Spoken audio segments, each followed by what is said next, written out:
asked for the security footage. The hotel manager turned the monitor toward me. My hallway, 1:32 a.m. A room service attendant coming down the corridor with a tray, stopping at my door. The door opening, him stepping inside, coming back out, the door closing behind him. The man who opened that door was me. I watched myself do it. Same build, same shirt I had been wearing that evening. Same way I reached for a door handle, slightly low, the way I always do. I was asleep at 1:32 a.m. I hadn't ordered room service. I hadn't opened that door, but the footage didn't care about any of that.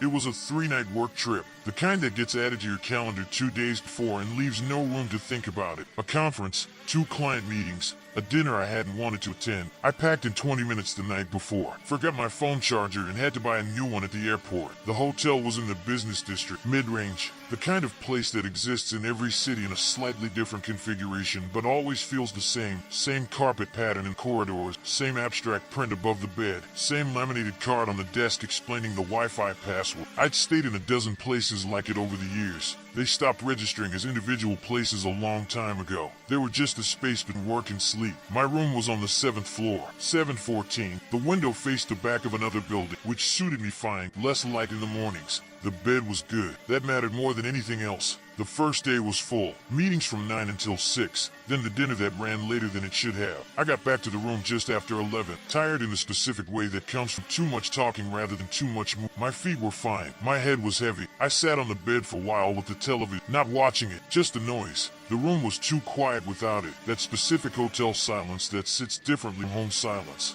I ordered a club sandwich from the room service menu, ate half, left a tray on the desk, set my alarm for 7. I was asleep before midnight. The second day was easy. 1 meeting in the morning, a free afternoon. I walked around the area near the hotel, found a coffee place 3 blocks over, sat there for 2 hours with my laptop. Normal. Unremarkable. The kind of afternoon that exists to fill space between the things that actually matter. I got back to the hotel at 7, showered, ordered dinner from the room service menu again. It was easier than going out. A pasta dish and a glass of wine. The attendant brought it up around 8. Young guy, efficient, said everything on the desk, handed me the slip to sign, left. I ate at the desk watching something on my laptop. Fell asleep by 10. The third night is the one that matters. I had the conference dinner again, a different group, longer, louder, open bar, which I mostly avoided. I was back in my room by midnight, slightly wound up in the way social events leave you when you're not naturally built. Too much noise still echoing somewhere. I changed into the shirt I slept in, gray, the kind that has been washed enough times to feel like nothing at all. I turned the television on, sat on the bed, thought about calling my wife, but it was late and she'd be asleep. At some point, maybe 12:40, maybe later, I thought about ordering something, just something small. The mini bar had nothing I wanted. I picked up the room service menu, looked at it for a moment, then put it back down. Too late, too much effort. I wasn't really hungry. I turned the television off. I went to sleep.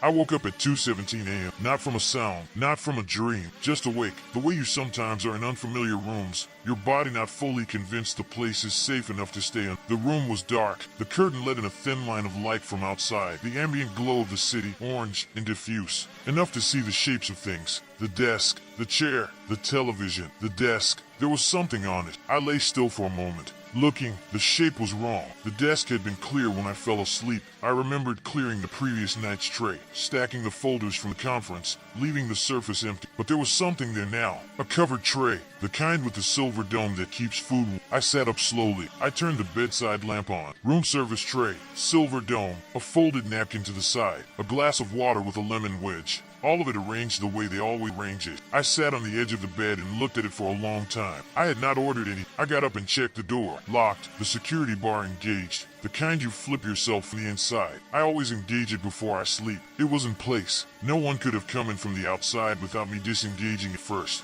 I stood at the desk and looked at the tray without touching it. Then I lifted the dome. Pasta. The same dish I had ordered the night before. Same presentation. Still warm. I could feel the heat coming off it before I even got my hand close. I put the dome back down. I checked my phone. No calls. No record of an outgoing call to the front desk or room service. Nothing in my recent activity that I hadn't put there myself. I called the front desk. The woman who answered was polite, unhurried. I told her I had found a room service tray in my room. She checked. She said yes. Room service had been delivered to 714 at 1:32 a.m. She said the order had been placed at 1:28. She said the slip had been signed. I told her I hadn't placed an order. I told her I had been asleep. A pause. Then she said she would note it and have someone follow up in the morning. I hung up, sat back down on the edge of the bed, looked at the tray, then at the door. The security bar was still in place. I checked it again. Solid. I didn't sleep again that night. In the morning, I went to the front desk before breakfast. I asked to speak to the manager. He was a compact man in a good suit, a kind of hotel manager who has perfected the expression of concerned attention. He listened to what I said. He looked at his records. He confirmed the order, the delivery time, the signed slip. He showed me the slip, my name printed,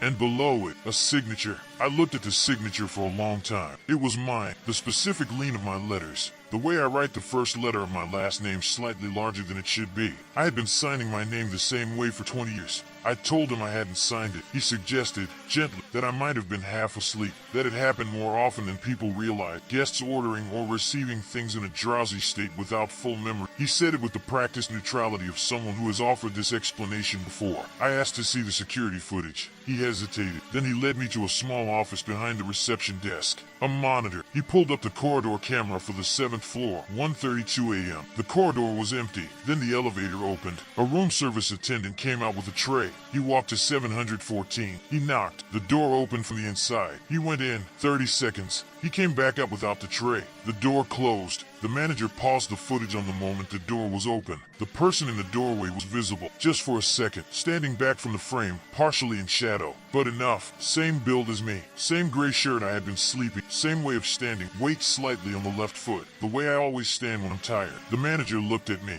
then at the screen, then back at me. I asked him to play it again. He did. I watched myself open a door I had not opened. I went back to my room and sat on the bed. The tray was still on the desk. I hadn't touched the food. I looked at it, then at the door, then at the security bar, still engaged from the night before. A door that was security barred from the inside does not open from the outside. That is the point of a security bar. I knew this. The manager knew this. Neither of us said it out loud. I thought about the footage, about the figure in the doorway, about how certainty works, how you can watch something and know what you're seeing and still not be able to accept it because it contradicts something more fundamental. I knew I had been asleep. I knew I hadn't opened the door. I knew the bar had been gauged. But the footage didn't leave much room for any of that. I checked out 2 hours early.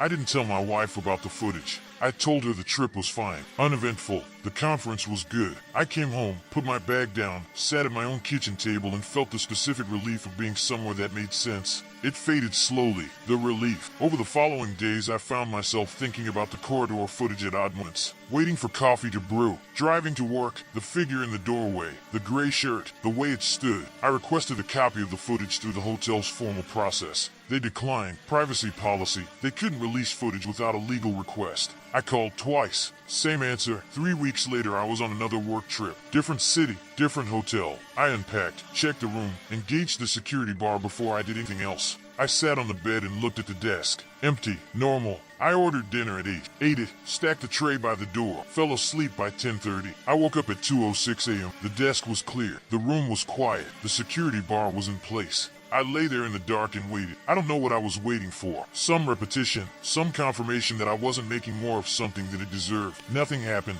I closed my eyes. At 2:31, I know the time because I checked. I heard a knock at the door. 3 knocks. Deliberate. Spaced. I didn't move. The knock came again. 3 times. Then nothing. I lay there until 4 a.m. without sleeping. At 4 I got up and checked the corridor through the peephole. Empty. I disengaged the security bar and opened the door. Nothing outside. No tray. No person. No sign that anyone had been there. I closed the door. Engaged the bar. I checked the desk one more time. Still empty. I've been on 4 work trips since then. I engaged the security bar the moment I closed the door. I don't order room service. I check the desk before I sleep and when I wake up. Nothing has happened, but I check anyway. Every time. The desk first, then the door, then the bar. I do it the way you do something when stopping feels more dangerous than continuing. Last month I was home, my own bed, my own room. I woke up at 2 a.m. for no reason and lay there in the dark. And for just a second, before I was fully awake, before I had remembered where I was, I looked toward the desk. I don't know what I expected to see. I don't want to know why I looked.